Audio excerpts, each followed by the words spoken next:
लक्ष्मीनाथसमारम्भां नाथयामुनमध्यमाम् अस्मदाचार्यपर्यन्तां वन्दे गुरुपरम्पराम् कन्याश्रवणसम्भूतं घण्टां शम्भेङ्कटेशिदुः श्रीमद्वेङ्कटनाथार्यं वन्दे वेदान्तदेशिकम्.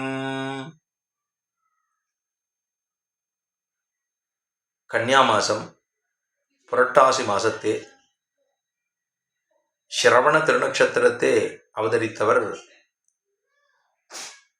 ஸ்ரீமத் வெங்கடநாதார்யம் வெங்கடேஷ குரு என்று சொல்லப்படுகிற சுவாமி வேதாந்த ஆச்சாரியர். புரட்டாசி மாதம் சிரவண திருநக்ஷத்திரத்திலே அவதரித்தவர். கண்டாம்சம் சொல்லப்படுகிற பெருமானுக்கு ஒலியாக திரு ஒலியாக சேவிக்கப்படுகிறதான மணியினுடைய அம்சமாக அவதரித்தவர் அப்படின்னு சொல்ல வந்த ஸ்லோகம் இது. அவருடைய தனியனாக கொள்ளப்படுகிறது. அந்த சுவாமியினுடைய திருச்சின்னமாலை அப்படிங்கிற பிரபந்தத்தை அனுபவித்து கொண்டு வருகிறோம். அதில் 5வது பாசுரத்தை அனுபவிக்க வேண்டும். இதுவரைக்கும் பார்த்தது 4 பாசுரங்கள். முதல்ல அகாரத்தினுடைய அர்த்தம் 2வது பாசுரத்தாலும் அதையே சொன்னது. அதுக்கப்புறமாக நமசப்தத்தினுடைய அர்த்தத்தை பார்த்தோம், காரணத்துவத்தை பார்த்தோம், ரட்சகத்துவத்தை பார்த்தோம், நமசப்தத்தை பார்த்தோம். 5வது பாசுரத்தாலே நாராயண சப்தார்த்தம் சொல்லப்படுகிறது. நாராயண அப்படின்னு சொல்லப்படுகிற சப்தம், அதனாலே எம்பெருமானுக்கு இருக்கக்கூடிய பெருமை. அவன் இந்த உலகத்தையே தம்மிடத்தே அடக்கிக் கொள்ளுகிறான். அடக்கிக் கொள்ளுவது மட்டுமல்ல, திரும்பவும் உமிழ்கிறான். எல்லாவற்றுக்கும் சரீரமாக உள்ளான். அவன் அந்தர்யாமியாக இருந்து பரமானந்தத்தை பெறுகிறான். அவனுடைய ஆனந்தத்துக்கு அளவு என்பது இல்லை. அவனுக்கு திருமேனி விக்கிரகம் என்பது உண்டு. அவனுக்கு சுவாபாவிகமாக இருக்கக்கூடிய கல்யாண குணங்கள் 6 உண்டு. அவன் இலகு சுடர் முழு நலமாக ஸ்வப்பிரகாசமாய் ஸ்வயம் பிரகாசமாய் ஆனந்தஸ்வரூபியாக எப்பொழுதுமாக இருக்கக்கூடியவன். பரமபோக்கியமான அனுபவத்தை கொடுக்கக்கூடியவன், இனிமையானவன், மனத்துக்கினியவன், எல்லாருக்குமாக கதியாக இருக்கக்கூடியவன். கதின்னு சொன்னால் அனைவருக்கும் மாதா நாராயணா, பிதா நாராயணா, பிராதா நாராயணா, சர்வம் சுகிருத்து கதிர் நாராயணா என்று சுபாலோ உபனிஷத்து சொல்லித்தே. அதுபோல எல்லாவற்றுக்கும் கதிர் நாராயணா என்று சர்வருக்கும் கதியாக இருக்கிறான் என்று இந்த பாசுரத்தாலே சுவாமி அருளுகிறார். உலகெல்லாம் உள்ளே வைத்துமிழ்ந்தார் வந்தார், உலகெல்லாம் உள்ளே வைத்துமிழ்ந்தார் வந்தார், உலகுடம்பாய் தாம் உயிரார் நின்னார் வந்தார். உலகெல்லாம் உள்ளே வைத்துமிழ்ந்தார் வந்தார், உலகுடம்பாய் தாம் உயிரார் நின்னார் வந்தார், அலகடலாய் ஆனந்தம் அடைந்தார் வந்தார், அளவில்லா அருளாழி பெருமாள் வந்தார், திலகமெனும் திருமேனி செல்வர் வந்தார், செழுங்குணங்கள் இருமோன் உடையார் வந்தார், இலகு சுடர் முடுநலமாம் இனியார் வந்தார், எல்லாருக்கும் கதியானார் வந்தார் தாமே. உலகெல்லாம் உள்ளே வைத்து உமிழ்ந்தார் வந்தார். இந்த உலகத்தை எல்லாம் எம்பெருமான் தன்னுடைய வயிற்றுக்குள்ளே அடக்குகிறான். இந்த பிரளய காலத்தின் போது எல்லாவற்றையும் தான் விழுங்குகிறான். உலகெல்லாம் உள்ளே வைத்து உமிழ்ந்தான். இந்த உலகத்தை பூரா தன்னுடைய வயிற்றுக்குள்ளே அடக்குகிறான். உலகமுண்ட பெருவாயான்னு, உலகமுண்ட பெருவாயா, உலப்பில் கீர்த்தி அம்மானே, நிலவும் சுடர்சூழொளி மூர்த்தி நடியாய் அடியேன் ஆளுகிறே, திரதம் உலகுக்காயன திருவேங்கடத்தின் பெருமானே, குலதருடையேன் உணவாதம் கூடுமாறு கூறாயே. சுவாமியினுடைய இந்த பாசுரங்கள் எல்லாமே இந்த ஆழ்வார் பாசுரங்களினுடைய அந்த அர்த்தம் தோய்ந்து தோய்ந்தே கொடுக்கப்பட்டு உள்ளது. சப்தங்களை கூட அங்கங்கே பார்க்கலாம். உலகுடம்பாய் அலைகடலாய் அளவில்லா திலகமனும் செழுங்குணங்கள் இலகு சுடர் அப்படிங்கிற இந்த சப்தங்கள் எல்லாமே ஆழ்வார் பாசுரத்தில் எல்லா இடங்கள்லையும் பரவி இருக்கு. அந்த அந்த அந்த சொல்லு கூட அப்படியே சுவாமி இந்த இடத்துல சாதித்துள்ளார். பார்த்தோம்னா பார்க்கறதுக்கு ரொம்ப சுலபமாக இருக்கிற மாதிரி இருக்குது. ஆனால் அது உள்ளார்ந்த அர்த்தங்கள். உலகெல்லாம் உள்ளே வைத்துமிழ்ந்தார், உலகத்தை எல்லாத்தையும் இந்த பிரபஞ்சம் முழுக்க தனக்குள்ளே அடக்குகிறான், எல்லாத்தையும் சாப்பிட்றார். உலகமுண்ட பெருவாயா உலப்பில் கீர்த்தி அம்மான். பெருமாளுக்கு இந்த உலகத்தை பூரா சாப்பிட்றது, எல்லாத்தையும் லோகவத்து லீலா கைவல்யம்னு சொல்லுவார்கள். அதாவது சீவாஷ்யம் அதில் சொல்கிற போது லோகவத்து லீலா கைவல்யம். பெருமாளுக்கு இது எப்படி இருக்கான்னா இன்புறும் இவ்விளையாட்டுடையான்னு சொல்லுவார்களோ இல்லையோ. ஆழ்வார் பாசுரத்தில் இன்புறும் இவ்விளையாட்டுடையான். பெருமாளுக்கு இந்த உலகத்தை சிருஷ்டி பண்ணி ஸ்திதி பண்ணி சம்ஹரித்து தானே அத்தை விழுங்கி அப்படியே பலகாலம் தானும் தன்னுடைய வயிற்றுக்குள்ளே அடக்கி கொண்டு அதுக்கப்புறமா திரும்பவும் இந்த உலகத்தை சிருஷ்டி பண்ணுகிறான். அப்படி அவர் பண்ணுற போது இதெல்லாம் அவர் எதுக்காக பண்ணுறாருன்னா இன்புறுகிறான். என்ன இன்புறுகிறான்? நம்ம கஷ்டப்படுறது அவர் இன்பமா அப்படின்னா, நம்முடைய பாவங்கள்லாம் போகணும்னா இதெல்லாம் அவர் பண்ணித்தான் ஆகணும். இவர் இதை பண்ணிவிட்டாதான் நாம் பிறக்க முடியும். பிறந்தா தான் இந்த படாத பாடு என்னென்ன படணுமோ அதெல்லாம் பட்டாகணும். பட்டாதான் பாவங்கள்லாம் போகிறது. சரி, ஆனந்தப்படுகிறோமா? ஆனந்தப்பட்டா தான் புண்ணியங்கள்லாம் தொலைகிறது.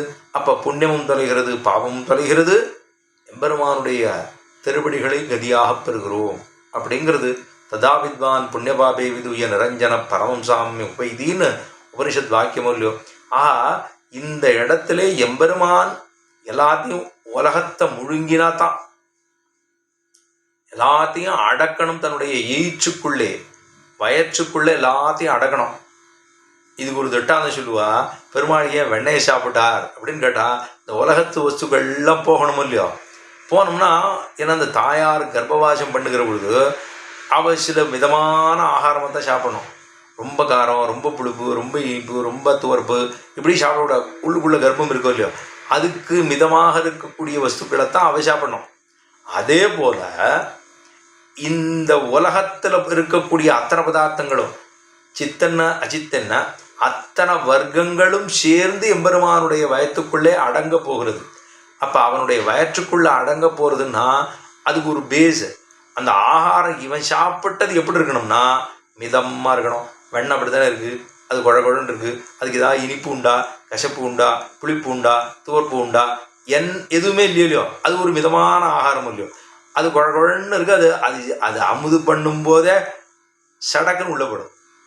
அதே போலத்தான் இதெல்லாத்தையும் முதல்ல சாப்பிட்டு வச்சுருக்காராம். வச்சுட்டு அதுக்கப்புறம் இதெல்லாம் சாப்பிட்டுட்டா அந்த வஸ்துக்கள் ஏன்னா குழந்தைகள் எல்லா குழந்தைகளாக உலகமே சர்வத்தையும் தான் தனக்குடைய வயிற்றுக்குள்ளே எயிற்றடக்குகிறான், எயிற்றுக்குள்ளே அடக்குகிறான் பெருமான். அப்போ அது உள்ளே போயிடுதுன்னா மிதமாக இருக்கும். அப்போ அதுக்கு ஒன்றும் கோளாறு வராது இல்லையோ. அதுக்காக சாப்பிட்டான்னு கூட சொல்லுவார்கள். அப்படின்னா அப்போ எம்பெருமான் இந்த உலகத்தை உலகெல்லாம் உள்ளே வைத்து வந்தார். எல்லாத்தையும் வச்சுட்டு கடைசியில் எல்லாத்தையும் எச்சில் உமிழ்கிறான். பெருமாளை சொல்லும்போது அதாவது அந்த தீர்த்தம் யமுனை தூய வெறுநீர் துறைவன்னு பாசுரம்.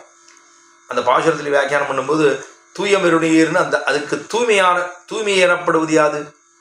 இந்த தூய்மைன்னு யமுனைக்கு என்னவா தூய்மைன்னு வந்தது? அதுக்கு என்ன அவசியம் இருக்குது? என்ன ரொம்ப இதாக இருக்குமா? அது கருப்பாக இருக்கும். ஜலம் என்னவோ கருப்பாக இருக்க போகுது. ஆனால் தூய்மைன்னு சொல்கிறாளே ஆண்டாள்னா தூய வெறுநீர் அப்படின்னா யமுனை துறைவன். ஏன்னா பெருமாள் அங்கே தானே யமுனா நதி தீரத்தில் தானே மதுராவிலே பிறந்தான், ஒருத்தி மகனாய் பிறந்தான், ஓரிரவில் ஒருத்தி மகனாய் ஒளித்து வளர்ந்தான். அவன் இங்கிருந்து கோகுலத்துக்கு வந்துட்டா ஒன்று வசுதேவர் ராவோட ராவா தந்த காலில் விலங்கர வந்து தோன்னிய தோன்னல்னு ஆழ்வார் தெரிவிக்கிறார். தந்த காலிலே இருக்கக்கூடிய விலங்கு அருந்து போய்த்து எம்பெருமான் பிறந்தபடினாலே அவதரித்தபடினாலே நாமெல்லாம் பிறந்தா இன்னும் சம்சாரம் பெருக போகுது. ஆனால் எம்பெருமான் பிறந்தா காலில் இருக்கக்கூடிய விலங்கு அவிழ்ந்து வருகிறது. தந்த காலில் விலங்கு அற வந்து தோன்றிய தோன்றல் அப்படின்னு ஆழ்வார் தெரிவிக்கிறார். அது வந்தார், கூடையில் ஏழை பண்ணிவிட்டார். முதல்ல சொல்லிட்டார், சங்கு சக்கரத்தோடு இருந்த உடனே சொல்லிட்டார், இது நீங்கள் தான் பிரார்த்திச்சேள், 3 கர்ப்பமாக இருக்கணும்னு பிரார்த்திச்சேள். நாங்கள் அங்கிருந்து வந்தோம். சுதபா பிரஷ்னி என்பது முதல் கர்ப்பம், 2வது அதிதிக்கும் கஷ்யபருக்கும், 3வது வசுதேவருக்கும் தேவகிக்குமாக 3 கர்ப்பம் ஆயிடுத்துன்னு பெருமாள் சங்கு சக்கர கதாதாரியாக சேவை சாதிச்சுட்டார். காராகிரகத்துக்குள்ளவே பிறந்த உடனேவே காமிச்சுட்டார். அப்போ தான் வசுதேவருக்கு ரொம்ப பயமாகப்படுது. இதெல்லாம் இந்த குழந்தை இவ்வளோ பெருசாக இருக்குது அப்படின்னா, குழந்தையும் இருக்குது பெருசாகவும் இருக்கிறார். இதை பார்த்தா சரி மூடிக்கோ, சங்கு சக்கரங்களெல்லாம் அப்படியே சுருக்கிக்கோன்னார். பிறந்த குழந்தை சங்கு சக்கரத்தை உடனே மூடி கொடுத்து திஜ சந்திர சந்திரிகான்னு சுவாமி வேதாந்த தேசிகன் தெரிவிக்கிறார். 32 பல்லு வரிசையோட குழந்தை சிரிச்சு தான் திஜ சந்திர சந்திரிகா என்று தெரிவிக்கிறார். அந்த பல்லானது 32 பல்வரிசையோட ரொம்ப அழகாக சேவை சாதிச்சு தான். பிறந்த உடனே குழந்தைக்கு பல்லு இருக்குமா? இருக்காது இல்லையோ. இது பெரிய குழந்தை, உலகத்தையே சாப்பிட்ற குழந்தையோ இல்லையோ அது. அதனால அப்படி வந்தது. உடனே மூடிவிட்டா. சின்ன குழந்தை பிறந்த குழந்தை என்னைக்காரும் அப்பா அம்மா சொன்னது கேட்குமோ? கேட்காது. ஆனால் கேட்டார்னா கண்ணன் தான் கேட்டார். ராமனும் வயசான பிற்பாடு 24 வயசு கேட்டார். பித்ரு பரிபாலனம் பித்ருவாக்கிய பரிபாலனம்னு காட்டுக்கு போனார் அங்கே. ஆனால் இங்கே இவருக்கு பெருமை. உடனே கூடையில் வச்சுட்டார், எல்லாம் பண்ணிட்டார். நேராக அக்கறைக்கு போனால் அது பூரா ஜலம், ஒரே காற்று, ஒரே வெள்ளம், எல்லாம் கதவெல்லாம் சிறை கதவு எல்லாம் திறந்து விடுது.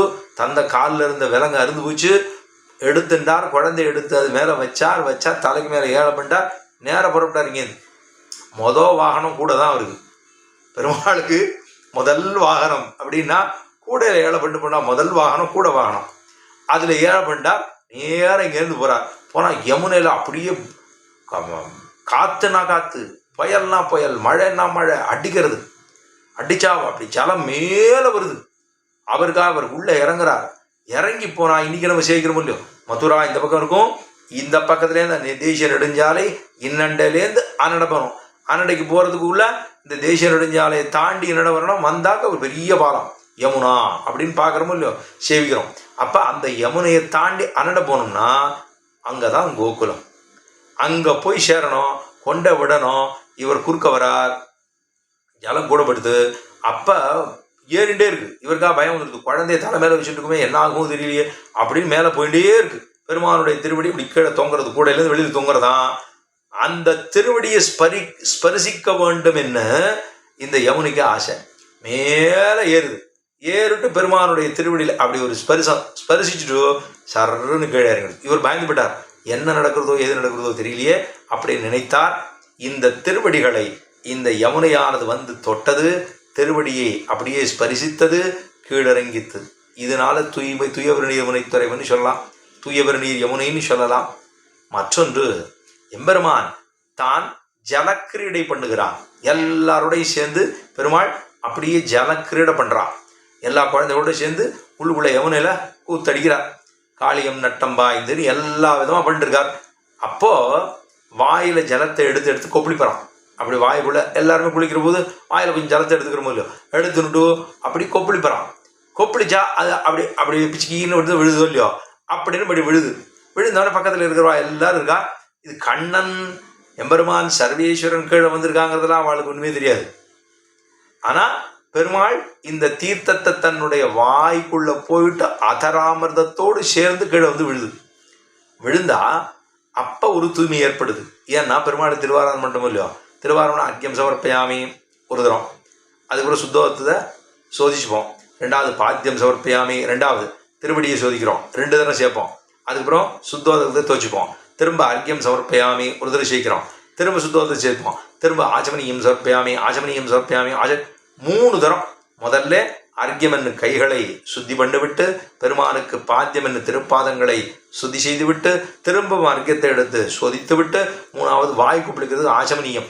இதெல்லாம் பண்ணி விட்டுட்டு எல்லாத்தையும் எங்கே சேர்க்குறோம்? படிக்கத்தில் சேர்ப்போம். படிக்கம்னு ஒரு பாத்திரம் இருக்கோ இல்லையா, அதில் சேர்ப்போம். ஒரு தரம் அர்க்கியம், ஒரு தரம் 2 தரம் பாத்தியம், திரும்ப அர்க்கியம், ஒரு தரம் 3 தரம் ஆச்சமனியம் பண்ணிட்டு திருவுத்துவாடை கண்டுள்ள ஒன்று பெருமான் திருவடியை சோதித்து, திரு அதரத்தை சோதித்து, திரு கைகளை சோதித்து எல்லாம் பண்ணிட்டு பெருமாளுக்கு பண்ணுறோமோ இல்லையோ. இப்படி இவர் வாயை கொப்பளிக்கிறார். இதெல்லாம் பெருமாளுக்கு நம்மளா பண்ணுறோம். அது அவரா பண்ணிக்கிறாரோ இல்லையோ, வாயிலேருந்து ஜலம் கீழே போகிறதோ இல்லையோ. தூய பெருநீர் முனை துறைவன். இப்போ பெருமாள் எல்லாத்தையும் உமிழ வேண்டும். எப்படி உமிழறான் அப்படின்னா, உலகெல்லாம் உள்ளே வைத்து உமிழ்ந்தார் வந்தார்.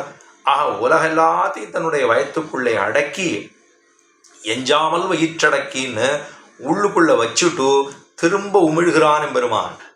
உலகம் உண்ட பெருவாயனாக அவன் திரும்ப எல்லாத்தையும் உமிழ்ந்தா எல்லாம் அங்கங்க போகுது.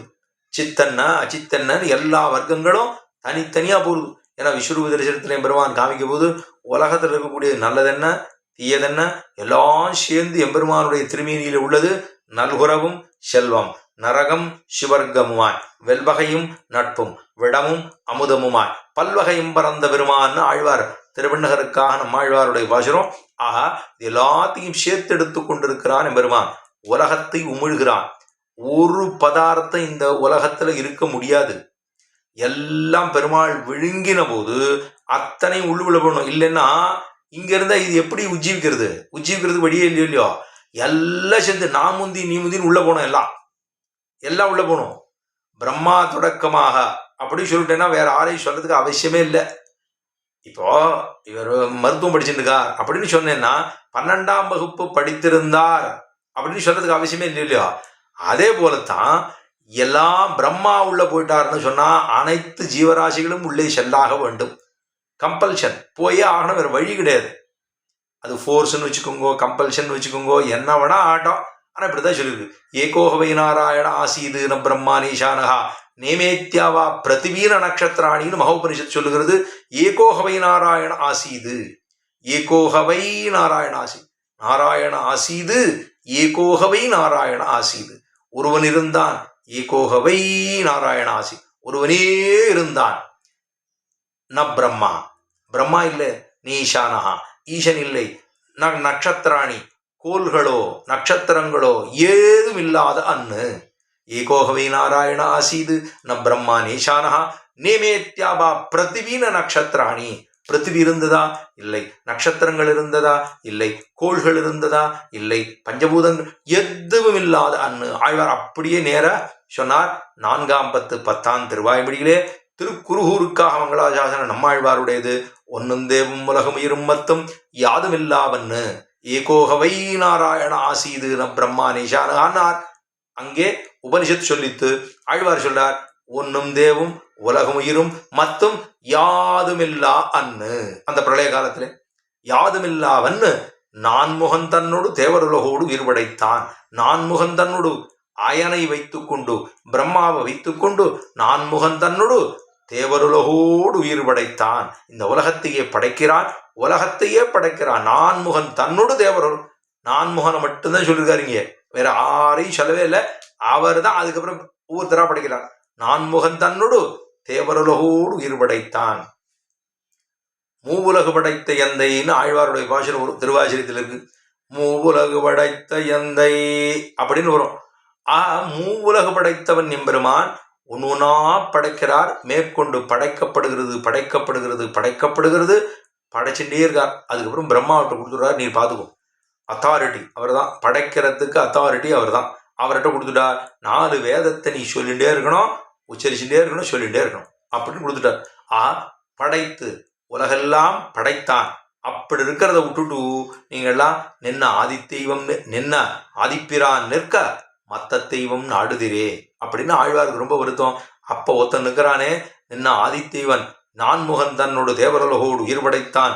குன்னம்போல் மணிமாடனோடு திருக்குறுகூரதனுள் நின்ன ஆதிப்பிரான். இவன் தான் ஆதிநாராயணன். ஆதிநாராயணஸ்யன்னு சொல்லுமே, ஆதிப்பிரானாக. அப்படி அந்த திவதேசத்துல 2 பேருக்கும் பிராதானியம், உபயப்பிராதானியம் என்று சொல்லுவார்கள். உபயப்பிராதானியம்னா பெருமாளுக்கு முதல்ல அதாவது ஆழ்வார் ஆதிப்பிரான் தேவஸ்தானம்னு தான் போட்டிருவாங்க. ஆழ்வார் தான் முதல்ல. உபயப்பிரதானம்னா 2 பேருக்கும் பிராதானியம். ஆழ்வாருக்கும் பிராதானியம், எம்பெருமானுக்கும் பிராதானியம். ஆழ்வாருக்கு தான் முதல்ல. ஏன்னா திருக்குருகூர்ல அவதரித்த விதினாலே குருகூரோ சியமங்குருகையோ செய்ய திருப்பார்க்கடலோ நாமம்பராங்குஷமோ நாரணமோ தாமம் தொளவமோ மகுளமோ தோளும் இரண்டோ நான்கு முளதோ பெருமான் உனக்குன்னு சொன்னாரோ இல்லையோ. அப்ப நீ யாரு? நீ நாராயணனா? சேமம் குருகையோ? குருகூர்ல பிறந்தியா? இல்லே திருப்பார்க்கடலே இருப்பவனா? நீ குருகூர்ல பிறந்தவனா? திருப்பார்க்கடல்ல இருப்பவனா? நாமம் பராங்குஷமோ? தேவரீருக்கு திருநாமம் நாமம் என்று சொல்லக்கூடியது பராங்குஷம் என்கிறது திருநாமமா அல்லது நாரணமா? சரி, தேவாள் சாத்திட்டு இருக்கிறது துளசியா அல்லது வகுளமாலையா, அதாவது மகிழமாலையா? தாமம் பராங்குஷமோ நாரணமோ? ஆஹா, சேமம் குருகையோ செய்யதிருப்பார் கடலோ நாமம் பராங்குஷமோ நாரணமோ தாமம் தொளவமோ வகுளமோ தோளும் இரண்டோ நான்கு முளதோ பெருமான் உனக்கு. ஆழ்வாரே, உமக்கு தோಳು 2 தோளா இல்ல 4 தோளா? ஏன்னா பெருமானுக்கும் ஆழ்வாருக்கும் சாமியம். பெருமாள் வேறல்ல, கண்ணன் வேறல்ல. கண்ணன்னு சொல்லப்படுகிற கிருஷ்ண திருட்டா தத்துவம் வேறல்ல. கிருஷ்ணன் வேறல்ல, கிருஷ்ண திருட்டா தத்துவம் என்று சொல்லப்படுகிற நம்மாழ்வார் வேறல்ல. 2 பேரும் ஒருத்தர் தான். கண்ணன் தான். கண்ணன் பிறந்து புறப்பட்டு சென்னார், வந்து சேர்ந்தார் ஆழ்வார். அதாவது கண்ணன் புறப்பட்டு போனார் துவாபரயுகத்தினுடைய கடைசியிலே. அவர் புறப்பட்டு போயிட்டார். போன பிற்பாடு இவர் வந்து சேர்ந்தார். உண்ணும் சோறு பருகு நீர் தின்னும் வெத்தலையும் எல்லாம் கண்ணன் அப்படின்னு சொன்னோம். பகூனாம் ஜென்மநாமந்தே ஞானவான்மாம் பிரபத்ததே வாசுதேவ சர்க்கமிதி சமஹாத்மா சுதுர்லபான்னு கண்ணன் கீதையில் தெரிவித்தான். யாரு என்ன சொல்ல போறா? எத்தனையோ ஜன்மங்களுக்கு பிற்பாடு, எத்தனையோ சூரிய நமஸ்காரங்கள் செய்த பிற்பாடு ஒருத்தன் மனிதனாக பிறந்து அதுக்கு மேலும் பல புண்ணியங்களை செய்து நன்ன அனுஷ்டானத்தோடு இருந்து பிராமணனாக பிறந்து அதுக்கப்புறம் இத்தனை தூரம் தெரிந்து கொண்ட பிற்பாடுதான் வாசுதேவனே எல்லாம் என்று ஒருவன் தெரிந்து கொள்ளுகிறான்.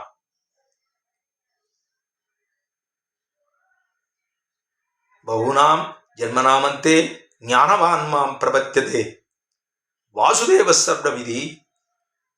வாசுதேவன் ஒருவனே எல்லாம் அப்படின்னு தெரிந்து கொள்வதற்கு எத்தனையோ ஜென்மங்கள் ஆகலாம், எத்தனை பல ஜென்மங்கள் ஆகலாம். அப்படி ஆன பிற்பாடு ஒருத்தர் தெரிஞ்சுக்கிறான். ஆனா அப்படி தெரிந்து கொண்டுவதற்கு வாசுதேவ சர்வமிதின்னு தெரிஞ்சு கொள்றதுக்கு எத்தனை நாட்கள் ஆகலாமோ தெரியாதோ இல்லையோ. அப்படி ஒருத்தர் தெரிஞ்சுக்கிறான். அப்படி ஒரு பக்தன் கிடைப்பனா என்று கண்ணன் தானும் தான் வாழ்ந்த காலத்துல ரொம்ப அவனுக்கு ரொம்ப அதிருப்தியா இருக்கிறது. என்ன வாசுதேவன்னு தெரிஞ்சுக்கலையே யாரும். சர்வத்திர வசதி இதி வாசுகு. அவனுக்கு என்ன பேரு? சர்வத்திர வசதி, எல்லாவிடங்களிலும் வியாபித்திருப்பதினாலே சர்வ வியாபகத்துவம்னு சொல்றோம். அந்த சர்வ வியாபியாக இருக்கக்கூடிய எம்பெருமானத்தான் வாசுதேவன் சொல்லுகிறோம். வசுதேவனுக்கும் தேவகிக்கும் பிறந்தபடியினாலே வாசுதேவன் என்று சொல்லுகிறோம். எல்லாவிடத்திலும் வசிக்கக்கூடியபடியினாலே வாசுதேவன் என்று சொல்லுகிறோம். அப்படி அவனுக்கு இருக்கக்கூடிய அவனை வாசுதேவன் தான் எல்லாரும் தெரிஞ்சுக்கலையே யாரும் அப்படின்னு வருத்தமா. இந்த வருத்தத்தை தொலைப்பதற்காகவே வைகாசி மாசம் விசாக திருநக்ஷத்திரத்தே கலியுகம் பிறந்தது. 42ஆம் நாள் வந்து சேர்ந்தாரே ஒருவர். உண்ணும் சோறு கண்ணனாக, பருகுநீர் கண்ணனாக, தின்னும் வெத்தலையும் கண்ணனாக, எல்லாம் கண்ணனாக. உண்ணும் சோறு பருகுநீர் தின்னும் வெத்தலையும் எல்லாம் கண்ணன். எம்பெருமான் என்னென்னே கண்கள் நீர்மல்கி மண்ணிரோட வன்மைக்க வளபோர் பிறவி தென்னவெண்ணிளவான் புகுமூர் திருக்கோளூரேன்னு ஒருத்தர் வந்து சேர்ந்தாரே. உண்ணும் சோரே கண்ணனாக, பருகு நீரை கண்ணனாக, தின்னும் வெத்தலையை கண்ணனாக, எல்லாம் கண்ணனாக இருந்து பாவித்தவர் ஆறுன்னா நம்மாழ்வார் ஒருவரே. அவர் தான் சொல்றார் இத்தையும். எல்லாத்தையும் சாப்பிட்டவனே உலகமுண்ட பெருவாயா, நீதான் அனைத்தையும் உண்கிறாய் உமிழ்கிறாய். உலகெல்லாம் உள்ளு வைத்துமிழ்ந்தார் வந்தார். உலகுடம்பாய் தாமுயிராய் நின்னார் வந்தார். உலகுடம்பாய், இந்த உலகத்தையே உடம்பாக கொள்ளுகிறார்.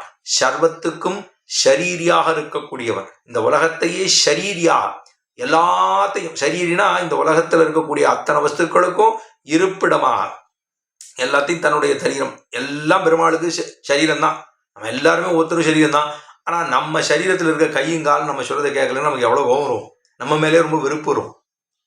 அதே போலதான் இவன் ஒன்று சொல்றான், அவன் ஒன்று சொல்றான், அவன் ஒன்று சொல்றான், இவன் ஒன்று சொல்றான். பெருமாளுக்கு எப்படி இருக்கும்? இத்தனை பேர் சரீரம் பெருமாளுக்கு. ஆனா சொல்றதை கேட்கலன்னா பெருமாளுக்கு ஒன்று நினைக்கிறா. இவன் யாருமே கேட்கவே மாட்டேங்கிறான். ஒருத்தன் வடக்கம் போறான், ஒருத்தன் தேக்க போறான், ஒருத்தன் கிழக்க போறான், ஒருத்தன் மேய்க்க போறான், ஒருத்தன் இது இல்லைங்கிறான், ஒருத்தன் அது இருக்குங்கிறான், இது இப்படி கிடையாதுங்கிறான், ஒருத்தன் அப்படி கிடையாதுங்கிறான், இது இப்படித்தான் பண்ணணுங்கிறான், ஒருத்தன் அப்படி பண்ணணும். இப்ப பெருமாள் பார்த்துட்டு சிரிச்சுட்டே இருப்பார். எனது நான் சொல்லி வச்சிருக்கேன் அதெல்லாம் விட்டுட்டான், அதை விட்டுட்டு வேற யாரோ எத்தையோ சொல்லிட்டு உட்காந்துருக்கான், அவனை போய் சொல்லிட்டு உட்காந்துருக்கான். பெருமாளுக்கு வருத்தம் இருக்காதா? உலகுடம்பாய் தாமுராய் நின்னார் வந்தார். சிருஷ்டி காலத்திலே எல்லாவற்றையும் படைத்து எல்லாவற்றுக்குள்ளும் தான் சொருபியாக இருந்து அவர்களுக்குள்ளே அந்தரியாமியாக இருக்கக்கூடியவனும் எம்பெருமானே. அடுத்து சொல்றார், அலகடலாய் ஆனந்தம் அடைந்தார் வந்தார். அலைகடலாகி ஆனந்தம் அடைந்தார் வந்தார். அவனுக்கு ஒரு அலைகடல் அப்படின்னா அதுல ஒரு குமிழி, அதுல ஒரு நுரை, அதுல ஒரு அலை அப்படின்னு வருதோ இல்லையோ, அதெல்லாம் ஒரு ஒரு ஒரு ஒரு ஒரு ஆனந்தத்தை கொடுக்கக்கூடிய வஸ்துவாக உள்ளதோ இல்லையோ. பெருமாளுக்கும் ஆனந்தம் எப்படி வருதான்? உள்ளுக்குள்ள எல்லாருக்குள்ளும் உறைந்து கிடக்கிறான். மால்தான் புகுந்தான் மடநெஞ்சம் மத்ததுவும் பேராக கொள்வனோ பேதகாள் என்று திருமிழியாழ்வாருடைய திருவாக்கு. மால்தான் புகுந்தான் மடநெஞ்சம், உள்ளுக்குள்ள இருக்காரே. அது ஆழ்வார் தெரிவிக்கிறார். பெரியாழ்வார் சொல்ல போது, எனக்குள்ள நீ வந்திருக்கியே, எனக்குள்ளே சென்னியோங்குதன் திருவேங்கடமுடையாய்னு சொல்றார். அதுல சொல்ற போது, பனிக்கடலில் பள்ளிகோளை பழகவிட்டு என் மனக்கடலில் ஓடி வந்த மாயவனான நம்பி சொன்னார் இல்லையா. பனிக்கடலில் பள்ளிகோளை பழகவிட்டு நீ அங்க சாணிச்சுட்டு இருக்க, அதை எல்லாத்தையும் விட்டுட்டு வந்து நேர என்னோட ஹிருதயத்துக்குள்ள வந்து பூந்தியா. பள்ளிகோளை பழகவிட்டு என் மனக்கடலில் ஓடி வந்த மாயமனாள நம்பி, மனசுக்குள்ள வந்துட்டு உட்கார்ந்துருக்கீங்க. மாயமனாள நம்பி தனிக்கடலே தனிச்சுடரே தனி உலகே என்ன உனக்குறித்தாக்கினையே ஆழ்வார் தெரிவித்தார் இல்லையோ பெரியாழ்வார் திருமொழியிலே. ஆஹா, அப்ப உள்ளுக்குள்ள அந்தரியாமியா அந்த பிரவிட்டா சாஸ்தா ஜனானாம் சர்வாத்மன்னு எல்லாத்துக்குள்ளும் தானும் உறைந்து கிடக்கிறான். அந்த பிரவிட்டா உள்ளுக்குள்ள இருக்கான். அந்த பிரவிட்டா சாஸ்தா ஜனானாம் சர்வாத்மன்னு இந்த சர்வ ஆத்மாக்களுக்குள்ளும் உறைந்து கிடக்கக்கூடியவனாக எம்பெருமான் உள்ளானே. அதைத்தான் இங்க சொல்றார். அலகடலாய் ஆனந்தம் அடைந்தார் வந்தார். அவன் அங்குட்ட மாத்திர புருஷா மத்திய ஆத்ம நித்திஷ்டத்தின்னு சொல்லுது உபனிஷத்து. சர்வம் அந்த அங்குட்ட மாத்திர புருஷா உள்ளுக்குள்ள தானும் உறைந்து கிடக்கிறான். அதைத்தான் சொன்னார். அலைகடலாய் ஆனந்தம் அடைந்தார் வந்தார். அளவில்லா அளவில்லா அருளாழி பெருமாள் வந்தார். அளவில்லா பெருமாளுக்கு அளவில்லான்னு சொன்னா, பெருமாளை அவனுக்கு ஆனந்தம் இருக்கே, அந்த ஆனந்தத்துக்கு அளவுன்னு சொல்ல முடியுமான்னா, பெருமானுடைய ஆனந்தத்தை ஒரு நாளும் அளக்க முடியாதுன்னு சொல்ல முடியும். உள்ளுக்குள்ள அவ்வளவு அளவற்ற கருணை கடலாக உள்ளான். பிரகத் சமுத் சிந்துன்னு பெருமாளுக்கு திருநாமம். பிரகத் சமுத் சிந்து, அந்த பெரும்புற கடல் எம்பெருமான் இருக்கான். பெரும்புற கடல் திருக்கண்ணமங்கை திருக்கண்ண பெருமாளுக்கு என்ன திருநாமா? பெரும்புற கடல் பிருகத் சமுத் சிந்துன்னு சொல்லப்படுகிறதான ஆச்சரியமான திருணம். அளவே இல்லாத அருளாழி பெருமாள், அவனுக்கு அளவற்ற கருணையாகவே இருக்கக்கூடியவன் என்பான். கருணைன்னா அப்படியே கிருப வடிவாகவே இருக்கான். மேகமானது அது மழை பொழிஞ்சுருத்துனா வெளுதுபடும்.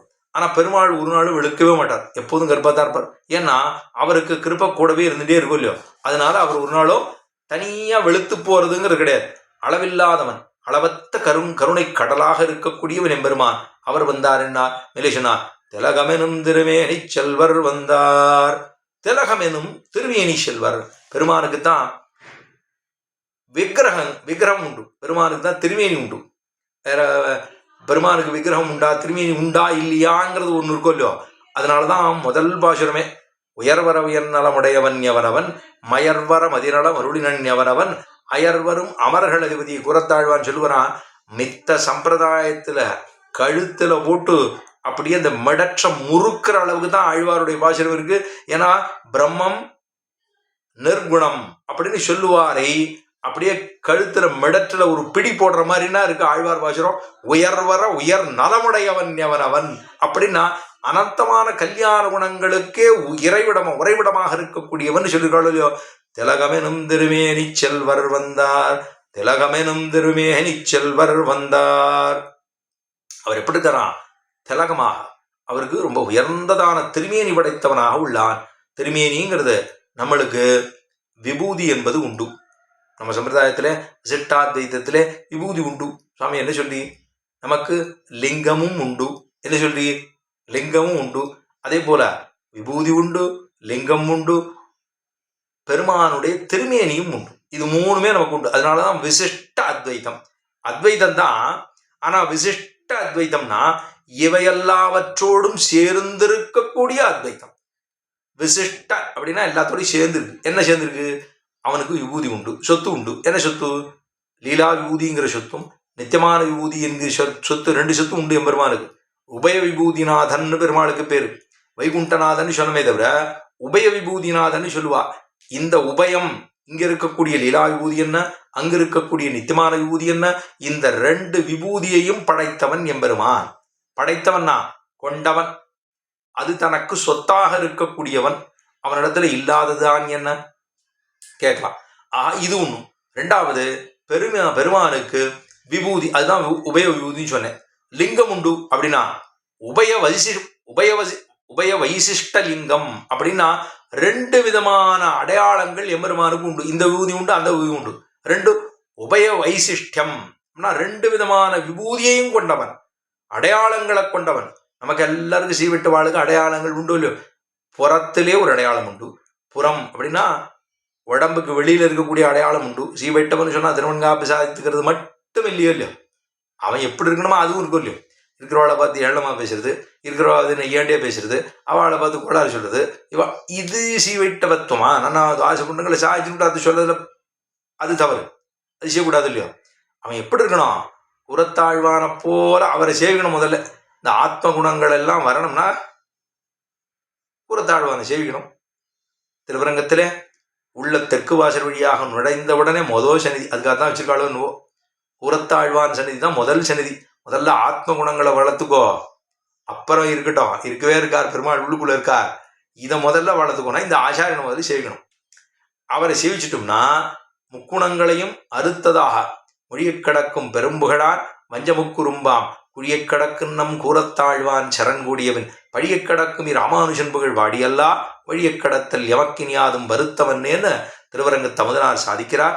மொழியக் கடக்கும் பெரும்புகழான் ஆழ்வார் பாசுரத்தை தான் பாண்டே வந்தார். நம்மாழ்வாரை பற்றி பாடினார், திருமங்கையாழ்வாரை பற்றி பாடினார், பொய்யாழ்வாரை பற்றி பாடினார். புதுதான் ஆழ்வார்களை பாண்டே இருக்கும்போது திடீர்னு ஆச்சாரியர் கொண்டு வந்து உள்ள சொல்லினார். எதுக்காக பண்ணார் அப்படின்னா, இல்லை ஆழ்வார் சொன்னா இவரை முதல்ல தெரிஞ்சுப்போம். இந்த ஆச்சாரனை சேவிச்சிட்டோம்னா முக்குறும்பையும் தனமதம் என்ன, வித்யாமதம் என்ன, அபிஜாத்திய மதம் என்ன, இதெல்லாம் போக்கிறவர். அவர் எல்லாத்தையும் ஒழித்தவர். எம்பெருமானாருக்கு சச்சிஷ்யனாக கூடவே எழுந்துள்ள இருந்தவர். ஆச்சாரியஸ்தானத்துக்கு ஆச்சாரியஸ்தானமாய், சிஷ்யஸ்தானத்துக்கு சிஷ்யஸ்தானமாக 2மாகவும் எழுந்துள்ள இருந்தவர். ஆச்சாரிய பூர்த்தியும் உண்டு, சிஷ்ய பூர்த்தியும் உண்டு, 2ம் இருந்தவர் கூறத்தாழ்வான் ஒருவரே அப்படின்னு சொல்லலாம். அந்த அளவுக்கு திருமேனி அவர் தான் சொல்லுவாராம். பெருமானுடைய இது எல்லாரும் சொல்றாளே, குணம் இல்லைன்னு சொல்றாளே, விபூதி இல்லைன்னு சொல்றாளே, அவனுக்கு நிர்குணம்னு சொல்றாளே, அந்த நிர்குணம் சொல்லுவர்களுடைய கழுத்தை மடற்ற முறுக்கிற மாதிரி தானே ஆழ்வாருடைய பாசனம் இருக்கு. உயர்வர உயர்நலம் உடையவன் எவனவன் அப்படி சொல்லிருக்காரோ இல்லையோ. அவனுக்கு திருமேனி உண்டு அப்படிங்கிறது முக்கியமோ இல்லையோ. பெருமானுக்கு திவ்ய மங்களக விக்கிரகம் என்பது உண்டு, பெருமாளுக்கு உண்டு. அதான் திலகமனும் திருமேனி செல்வர் வந்தார், செழுங்குணங்கள் இருமோன் உடையார் வந்தார். செழுங்குணங்கள் சீர்மையாக இருக்கக்கூடிய கல்யாண குணங்கள், சுவாபாவிகமாக இருக்கக்கூடிய கல்யாண குணங்கள். இருமோன் உடையார் வந்தார். உடையார் யாரோ என்ன சொல்றார், உடையார் சொல்றாரா, ஆர சொல்றாருன்னா உடையவர். உடையார் வந்தார்னா அவருக்கு கல்யாண குணங்கள் உண்டு. என்ன கல்யாண குணம் உண்டு? ஞானபல ஐஸ்வர்ய வீரிய சக்தி தேஜஸ்ன்னு சொல்லப்படுகிற 2 3 6 இல்லையோ. இருமூன்னுடையார் வந்தார், இலகு சுடர் முடு நலமாமினியார் வந்தார். இலகு சுடர் இது ஆழ்வாருடைய 10 பாசுரத்திலேயே சுடர்மிகு சுருதியுள் இவையுண்ட சுரணியேன்னு ஆழ்வார் பாசுரம். திடவிசும் பெருவெளின் நிலம் இவை மிசை படர் பொருள் முழுவதுமாகி அவையவையாய் அவையவை தரும் உடல் மிச உயிரண கரந்தெங்கும் பரந்துளர் சுடர்மிகு சுருதியுள் இவையுண்ட சுரணே அப்படின்னு முதல்ல தெரிவிக்கிறார். சுடர்மிகு சுருதியுள் இவையுண்ட சுரணே என்ன, இலகு சுடர் முடு நலமாம் என்ன, செழுங்குணங்கள் இருமூன்னுடையார் வந்தார். இலகு சுடர் முழு நலமாம் இனியார் வந்தார். இலகு சுடர் முழு நலம் பெருமாள் எல்லாவற்றுக்குமாக அவன் இருக்கக்கூடியது. எப்பொழுதும் பரிபூர்ண ஞான ஆனந்த சொரூபமாக இருக்கக்கூடியவன் வந்தார். கடைசியா சொல்றார், எல்லாருக்கும் கதியானார் வந்தார் தாமே. எல்லாருக்கும் கதியானார், அனைவருக்கும் சர்வருக்கும் கதி அப்படின்னா கதியாக எல்லாவற்றுக்கும் தாயாய் தந்தையாய் மக்களாய் மத்துமாய் முத்துமாய் நீயாய் நீ நின்னவாறு இவை என்ன நாயங்களேன்னு ஆழ்வார் தெரிவிக்கிறாரோ இல்லையோ. தாயாய் தந்தையாய் மத்துமாய் முத்துமாய் நீயாய் நீ நின்னவாறு இவையன்ன நாயங்களே சேலைய கண்ணியரும் பெரும் செல்வமும் நன் மக்களும் மேலாய் தாஜந்தையரும் எல்லாம் அவரே இனி ஆவாரேன்னு தெரிவித்தாருள்ளே ஆழ்வார். மாதா நாராயணா, பிதா நாராயணா, பிராதா நாராயணா, சர்வம் நாராயணா, சுக்ருது நாராயணா, கதிர் நாராயணா என்ன அனைத்துமாக இருக்கக்கூடியவன், எல்லாருக்கும் கதியாக தன்னையே நம்புவர்களுக்கு அவர்களுக்கு புகலிடத்தை கொடுக்கும்படியா. இதனாலதான் எம்பெருமானார் சரணாகதி அனுஷ்டித்த போது அனன்யகதி சரண்யா தத்பாத மூலம் இது அதாவது ஆளவந்தார் தெரிவித்தது. நமோ நமோ வாங் மனசாயி பூமியே, நமோ நமோ வாங் மனசைக பூமியே, ந தர்ம நிஷ்டோத்மி நச்சாத்மவேதி ந பக்திமாந்த சரணாரவிந்தே அகிஞ்சனோன்ய அனன்யகதிச்சரண்யா தத் பாதமூலம் சரணம் பிரபத்தியேன்னு அனன்யகதிச்சரண்யா. நமக்கெல்லாம் கதி என்பது வேற கதியே கிடையாது. அனன்யகதிச்சரண்ய தத் பாதமூலம், தேவரியுடைய திருவடிகளே தது பாதமூலம் சரணம் பிரபத்தியே, எல்லாவற்றுக்குமாக அவனே கதியாக உள்ளான், வேற எதுவும் தெரியாது. நோத்த நோன்பிலே நுண் அறிவிலே இனி ஒன்னும் ஆற்ற விற்கின்றே அரவினனையம்மானே சேத்து தாமரை சென்னலோடு சிறிவர மங்கல நகர் வைத்திருந்த எந்தாய் உமக்கு மிகையில்லையன் அங்கேன்னு ஆழ்வார் அங்கே தெரிவித்தார் வானமாமல பதிகத்திலே.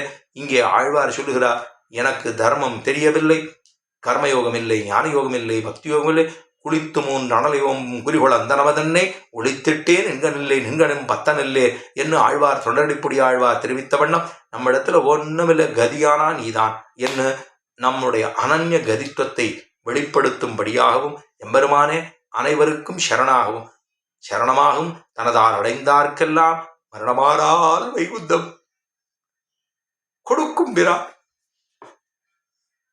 சரணமாகும் தனதால் அடைந்தார்க்கெல்லாம் மரணமானால் வைகுந்தம் கொடுக்கும் பிரான்னு அரணமைந்த மதில் சூழ் கண்ணபுரம் என்று சொல்லும்படியா அரணமைந்த மதில் சூழ் திருக்கண்ணபுரத்து தரணியாளன்னு சொல்லுகிறார். அப்ப தரணியாளனாக தானும் கதியாக எல்லாவற்றுக்கும் கதியாக நாகணமேச நம்பிரான் சரணியே சரணன் நாளும் ஏகசிந்தையராயன்னு குருகூர் சடகோபன் சொன்னபடிக்கும் சரணாகதியை ஏற்றுக்கொள்ளக்கூடிய சரணாகத வச்சனாக அனைவருக்கும் கதியாக இருக்கக்கூடியவன் அவனே அப்படிங்கிறது தான். எல்லாருக்கும் கதியானார் வந்தார் தாமே, உலகெல்லாம் உள்ளே வைத்துமிழ்ந்தார் வந்தார், உலகுடம்பாய் தாம் உயிராய் நின்னார் வந்தார், அலகடலாய் ஆனந்தம் அடைந்தார் வந்தார், அளவெல்லாக அருளாழி பெருமாள் வந்தார், திலகமெனும் திருமேனி செல்வர் வந்தார், செழுங்குணங்கள் இருமோன் உடையார் வந்தார், இலகு சுடர் முடுநலமாமினியார் வந்தார், எல்லாருக்கும் கதியானார் வந்தார் தாமே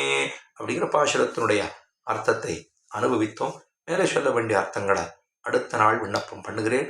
ஆழ்வார் திருவடிகளே சரணம்.